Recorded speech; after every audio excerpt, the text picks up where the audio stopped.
How was it different this year in the as y'all watched it? Was it, I mean, not as much celebrating, I guess, because y'all kind of knew what y'all were. Yeah, last year, we were wondering whether or not we were going to be a top 8, and we were hoping we were. I think we were right on the bubble last year, and we ended up getting in there. So the excitement of getting that top 8 this year, we knew we were, and they actually, kind of spoiled it early. They sent it out, so we knew we were top 4 leading into that. The only question was we were going to be number 3 or number 4. So, our guys knew that we were in. We knew that we were a top 4. It's just a matter of who we're playing.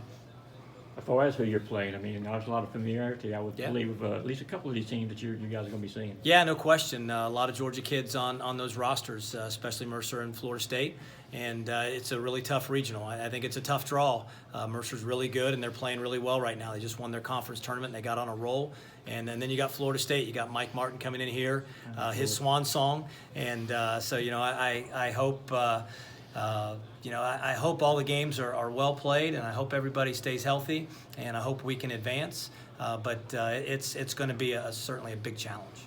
Baseball's a long grind, but how much of last year are you guys able to sort of use this year? We've talked a lot about it. We talked about it before the SEC tournament. We talked about it after. We talked about it today.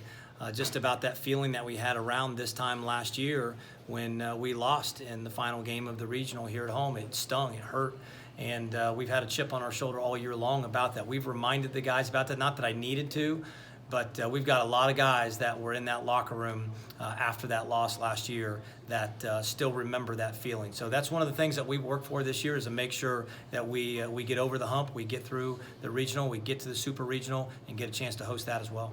Are you surprised or disappointed or anything that Georgia Tech gets a 3 seed, and you think that's based on the 2 of 3 this year? Or? Well, I'm waiting to hear what the committee has to say, but for me, I felt like we were going to be 4. That's what I kind of felt like we were going to be. I thought that Mississippi State might be the 3, but when you look at it, maybe they said, we can't put Mississippi State ahead of Arkansas because Arkansas swept them, and they can't put Arkansas ahead of us because we beat Arkansas, and Georgia Tech did beat us 2 out of 3. So I don't know. I haven't heard the explanation from the committee, but if you're in the top 8, that's what your goal is, and we are in the top 8, and we're number 4 in the country, and we're very happy with that.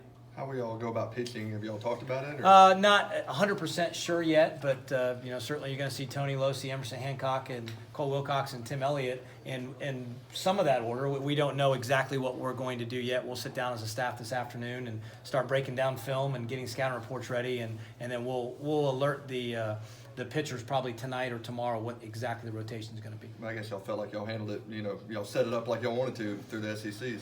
Yeah, everybody got to throw. We certainly wanted to win on Saturday, but we felt like that we had a really good chance to win on Saturday to get to Sunday. It didn't work out for us, but we did get Emerson and Tony in the game. We got their work, so they're ready to be fresh this weekend. Is C.J. Smith good to go? Well, C.J. is, it's a back. So anytime that you have a back issue, it kind of comes and goes. So, he's had good days and bad days. That's going to be kind of probably a decision we'll make on Thursday. We'll have to turn in the rosters on Thursday night. So we'll make that decision based on how he feels on Thursday morning when we practice. Biggest difference between this year's team and last year's team to you right now? Experience. Just the bottom line experience. Last year, our guys didn't know what to expect. This year, all of our guys do. And even our younger guys that didn't get to experience it on the field, they get to experience through our older guys. So no question about it, just the experience of being in a regional. It's just a different feeling to know that if you're done, you go. If you lose, you're done. And that's a different feeling. And so, our guys certainly have more experience this year and I think more confidence too.